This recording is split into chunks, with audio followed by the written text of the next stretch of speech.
श्री शिवाय नमस्तुभ्यम दोस्तों। आप सभी लोग जानते हैं कि 20 मई 2024 को है सोमवार प्रदोष व्रत। अब आप कहेंगे कि भाई सोमवार प्रदोष व्रत में ऐसा क्या खास है। तो देखो यहाँ पर हम आपको बता दें, ये दोनों ही जो दिन हैं ये भगवान शिव जी के बहुत ही ज़्यादा प्रिय दिन हैं और इन दोनों ही दिनों में भगवान शिव जी को बहुत आसानी से प्रसन्न किया जा सकता है और भगवान हमारी मनोकामना भी पूर्ण करते हैं। पर दोस्तों जब ये सोमवार और प्रदोष व्रत एक ही दिन पड़ जाए तो ये एक सोने पे सुहागा वाली बात हो जाती है। इसलिए इस मौके को आपको अपने हाथ से नहीं जाने देना चाहिए, क्योंकि भाई ये जो मौके हैं ये सोमवार प्रदोष व्रत का ये काफ़ी समय बाद आता है, ऐसे हर बार नहीं आता है। इसीलिए दोस्तों आप लोगों को इस दिन 5 कनेर के फूल वाला उपाय ज़रूर करना चाहिए, क्योंकि 5 कनेर के फूल वाला उपाय वो उपाय है जिस उपाय को करने से आपकी जो भी मनोकामना होती है, आपकी जो भी दुख और परेशानी होती है वो सारी दूर होती है। और साथ ही में अगर आपको कोई काम नहीं भी बन रहा होता है, आपको किसी भी प्रकार की समस्या चल रही होती है,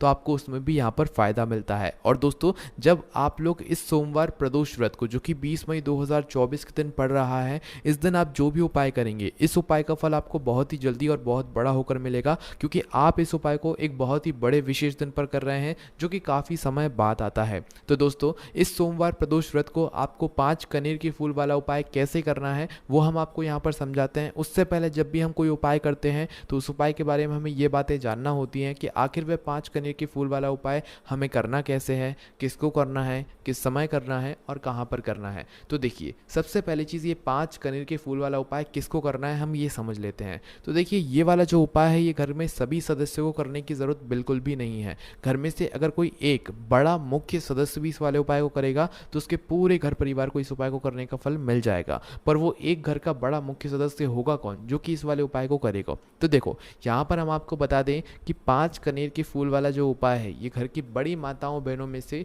कोई भी एक माता बहन करेगी। ठीक है, इस बात का आपको ध्यान रखना है। अगर किसी कारणवश घर में माताएं बहनें उपस्थित ना हो या किसी कारणवश वो उपाय ना कर पा रही हो तो उस जगह पर फिर घर का कोई बड़ा व्यक्ति भी इस वाले उपाय को कर सकता है, फिर चाहे वो पुरुष ही क्यों ना हो, उसमें कोई भी दिक्कत वाली बात नहीं है। ठीक है, तो ये बात आप लोग समझ गए कि विशेष रूप से घर की जो बड़ी माताएं बहनें हों उन माताओं बहनों में से कोई भी एक माता बहन इस 5 कनेर के फूल वाले उपाय को कर सकती है। ठीक है, उसके बाद में दोस्तों इस 5 कनेर के फूल वाले उपाय को हमें करना किस समय है।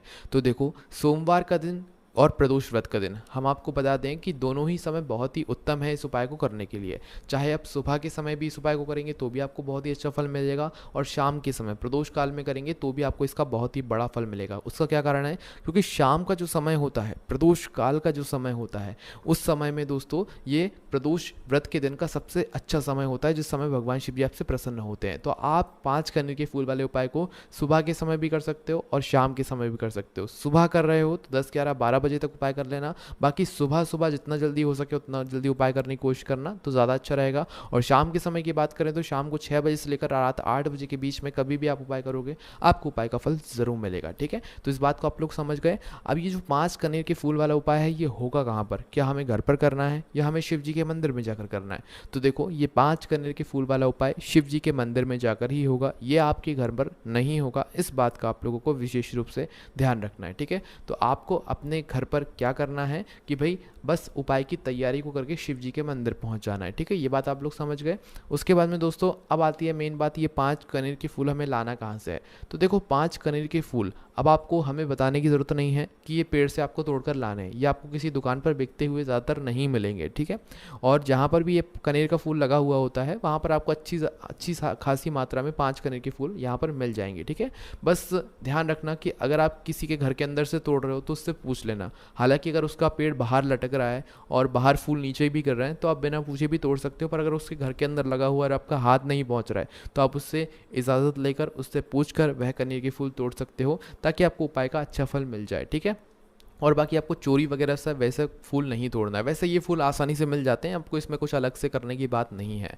तो 5 कनेर के फूल यहाँ पर आपको सिर्फ चाहिए, जो कि आप सुबह सुबह भी तोड़ सकते हो, एक दिन पहले तोड़ कर भी रख सकते हो उस स्थिति में जब आपको सुबह सुबह एकदम से ये कनेर के फूल ना मिले। ठीक है, तो आपके घर के आसपास जहाँ पर भी कनेर का पेड़ लगा हो वहाँ पर जाना और सिर्फ 5 कनेर के फूल तोड़कर लेकर आ जाना। ठीक है, ताज़ा फूल लाओगे तो ज़्यादा बेहतर रहेगा, बाकी रात में रखोगे तो फिर उतना बेहतर नहीं रहेगा। हाँ, उस स्थिति में रख सकते हो जब आपको सुबह हुआ एकदम से ना मिले, आपके घर के आसपास कोई कनेर का पेड़ ना हो और आप कहीं दूर से लेकर आए हुए हो, ठीक है, तो उस समय पर आप लोग कर सकते हो। बाकी उपाय आप सुबह के समय भी कर सकते हो, शाम के समय प्रदोष काल में भी कर सकते हो, विधि वही रहेगी जो कि हम आपको इस वीडियो में बताने वाले हैं। तो देखिए 5 कनेर के फूल तो आप अपने साथ में रखोगे, पर क्या सिर्फ 5 कनेर के फूल लेकर हम शिव जी के मंदिर पहुंच जाएंगे? नहीं, आपको इसके साथ में क्या करना है, अपने साथ में पूजन सामग्री भी रखना है। हम कम से कम वाली पूजन सामग्री बताते हैं, बाकी जो लोग प्रतिदिन शिव जी के मंदिर पूजन करने के लिए जाते हैं, पूजन सामग्री लेकर जाते हैं, वो वैसे की वैसे लेकर जा सकते हैं, उसमें कोई भी दिक्कत वाली बात नहीं है। तो आपको करना क्या है, तो देखो सुबह के समय अगर आप उपाय कर रहे हो तो कम से कम 1 लोटा जल, वो भी मिट्टी का जल, वैशाख का महीना है, वैशाख का सोमवार है, वैशाख का प्रदोष व्रत है, तो भाई मिट्टी का जल अगर आपको मिल जाए बहुत अच्छी बात है। रात्रि में भरकर रख देना किसी मिट्टी के पात्र में, तो वो जल सुबह आप लोग लेकर जाना। बाकी सादा जल भी लेकर जाओगे, कोई भी दिक्कत वाली बात नहीं है। इसके 1 लोटा जल के अलावा जो भी पूजन सामग्री है वो लेकर जा सकते हो, उसमें भी कोई दिक्कत वाली बात नहीं है। और अपने उपाय की सामग्री को रखकर शिव जी के मंदिर पहुंच सकते हो उपाय को करने के लिए। जितना जल्दी हो सके सुबह सुबह उपाय को करने की कोशिश करना। शाम के समय की बात करें तो अपने साथ में एक गोल बत्ती का शुद्ध देसी गाय का घी का आटे का दीपक तैयार करके लेकर जाना। इसके अलावा आपको शाम के समय और कुछ लेकर जाने की जरूरत नहीं है। बस दीपक को घर से जलाकर नहीं लेकर जाना है, अपनी माचिस लेकर जाना है और मंदिर में जाकर जलाना है। इस बात का आप लोगों को ध्यान रखना है, ठीक है। तो यहाँ तक आप लोग बात समझ गए। अब इसके बाद हम समझते हैं कि इस 5 कनेर के फूल वाले उपाय को आखिर आपको करना कैसे है, कहाँ पर करना है। ये बात तो आप समझ गए हो, ठीक है। तो करना कैसे है वो सुनिए।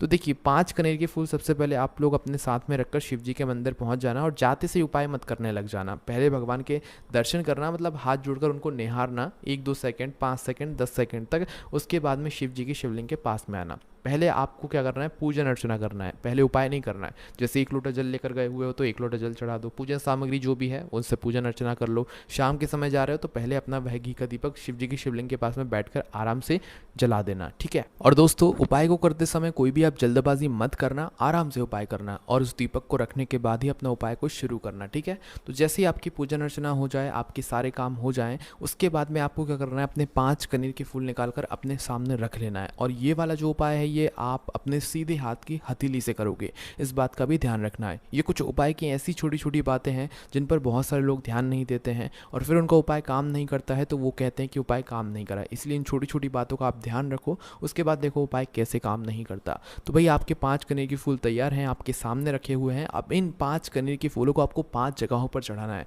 जो 5 जगहें हम आपको बता रहे हैं और ये 5 जगहें शिवलिंग के ऊपर ही हैं, कहीं आपको उठकर भी नहीं जाना है। तो बैठे बैठे भी आप लोग उपाय कर सकते हो, है ना।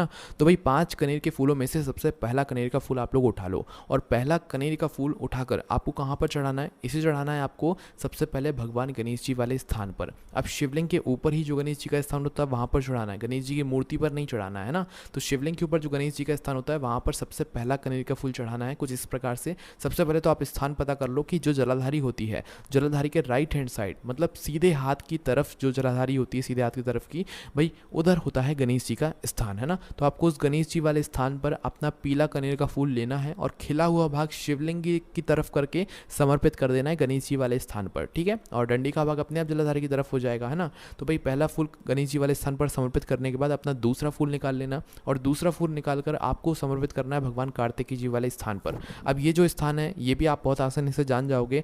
आपने पहला फूल गणेश जी वाले स्थान पर समर्पित किया, मतलब जलाधारी के राइट हैंड साइड पर सीधे हाथ की तरफ। अब जो दूसरा फूल है ये जलाधारी के लेफ्ट हैंड साइड, मतलब उल्टे हाथ की जो जलाधारी होगी वहां पर कोने में आपको समर्पित करना है, ठीक है, जो कि कार्तिकेय जी का स्थान होता है ना। तो दूसरा फूल कार्तिकेय जी वाले स्थान पर समर्पित करने के बाद खिला हुआ भाग शिवलिंग की तरफ ही करके रखना है, इस बात का ध्यान रखना है, ठीक है। उसके बाद में अब बात आती है तीसरे नंबर की फूल की। जो तीसरे नंबर का कनेर का फूल आप चढ़ाओगे माता अशोक सुंदर जी वाले स्थान पर, ठीक है। अब ये माता अशोक सुंदर जी का स्थान कहाँ पर होता है, ये भगवान गणेश जी और भगवान कार्तिक जी के बीच में जो जलाधारी होती है, बिल्कुल जलाधारी के बिल्कुल बीचों बीच का जो हिस्सा होता है वो माता अशोक सुंदर जी का होता है। तो भाई उस स्थान पर आप लोगों को अपना तीसरा कनेर का फूल चढ़ा देना है, खिला हुआ भाग शिवलिंग की तरफ करके ही रखना है, इस बात का आप लोगों को ध्यान रखना है। तो तीसरा कनेर का फूल माता अशोक सुंदर जी वाले स्थान पर आपको चढ़ा देना है। उसके बाद में दोस्तों चौथे कनेर के फूल की अगर हम लोग बात करें तो ये चौथा कनेर का फूल शिव जी की 5 पेटियों वाले स्थान पर आपको समर्पित करना है। मतलब कि शिवलिंग के ऊपर एक पात्र टंगा हुआ होता है, जिस पात्र के अंदर से बूंद बूंद करके शिवलिंग के ऊपर जल टपकता है, ठीक है। और अभी इस समय आप लोगों को अपने मंदिरों में ये पात्र ज़रूर टंगा हुआ मिलेगा, क्योंकि अभी गर्मी का मौसम चल रहा है ना। तो आपको उस पात्र के अंदर शिव जी की 5 बेटियों का नाम लेते हुए इस चौथे नंबर के कनेर के फूल को समर्पित करना है, ठीक है। कैसे समर्पित करोगे? पहले जया, मतलब उस चौथे नंबर के फूल को अपने हाथ, सीधे हाथ की तिली में रखकर जया, विषहारा, शामली बारी, दौतली और देव, ये 5 नाम लोगे। उसके बाद इस फूल को उस पात्र के अंदर समर्पित कर दोगे। अगर किसी कारणवश वो पात्र उस समय ना टंगा हुआ हो शिवलिंग के ऊपर, या मंदिर में ना उपस्थित हो, तो भैया आप शिव जी की 5 बेटियों का नाम लेकर इस चौथे नंबर के फूल को आप लोग जलाधारी के पास में, मतलब शिवलिंग के कटी भाग के पास में रख सकते हो। मतलब जलाधारी के ऊपर जहाँ पर शिवलिंग रखा हुआ है, उस शिवलिंग के पास में जलाधारी के ऊपर कहीं पर भी इस चौथे नंबर के फूल को शिव जी की 5 बेटियों का नाम लेकर आप लोग समर्पित कर दो, ठीक है। अब आपकी 4 फूल समर्पित हो गए। अब आपके पास 5वां और आखिरी फूल बचा हुआ होगा। इस 5वें और आखिरी फूल को आपको कहाँ पर समर्पित करना है? बहुत सारे लोग समझ भी गए होंगे कि हमें इसे शिवलिंग के ऊपर समर्पित करना है। पर दोस्तों, अभी तक आपने जो फूल समर्पित किए हैं वो खिला हुआ भाग शिवलिंग की तरफ करके समर्पित किए हैं, पर जब आप इस 5वें नंबर के कनेर के फूल को शिवलिंग के ऊपर समर्पित करोगे, तो ये जो खिला हुआ फूल का भाग होगा ये जलधारी की तरफ होगा, मतलब सामने की तरफ। शिवलिंग को जब हम सामने से देखते हैं तो भाई सामने की तरफ जो है इस कनेर के फूल का खिला हुआ भाग होना चाहिए। इस बात का आप लोगों को ध्यान रखना है। खिला हुआ भाग कनेर का जो है शिवलिंग के ऊपर रखने के बाद आपको भगवान से, मतलब अपनी मनोकामना बोल देना है। जैसे ही 5वें नंबर का कनेर का फूल आप लोग समर्पित करते हो, भगवान से अपनी वो मनोकामना बोलना जिस मनोकामना के लिए आप लोग अपना ये वाला उपाय कर रहे हो, या कोई भी जो दुख और परेशानी है उसके लिए अगर आप उपाय कर रहे हो तो अपनी वह दुख और परेशानी बोलना। बस दोस्तों, आपकी जो भी मनोकामना हो, जो भी काम हो, वो बोलने के बाद आप भगवान से 2 मिनट प्रार्थना कर लेना, 2 मिनट भगवान के नाम का जाप कर लेना, श्री शिवाय नमस्तुभ्यम का जाप कर लेना। बस दोस्तों, आपका यहाँ पर ये वाला उपाय पूरा हो जाता है। इस उपाय को करने में अगर आपको कोई भी दिक्कत, समस्या, परेशानी आती है तो उसे हमसे कमेंट करके पूछ सकते हैं। ओम नमः शिवाय, जय भोले बाबा, श्री शिवाय नमस्तुभ्यम।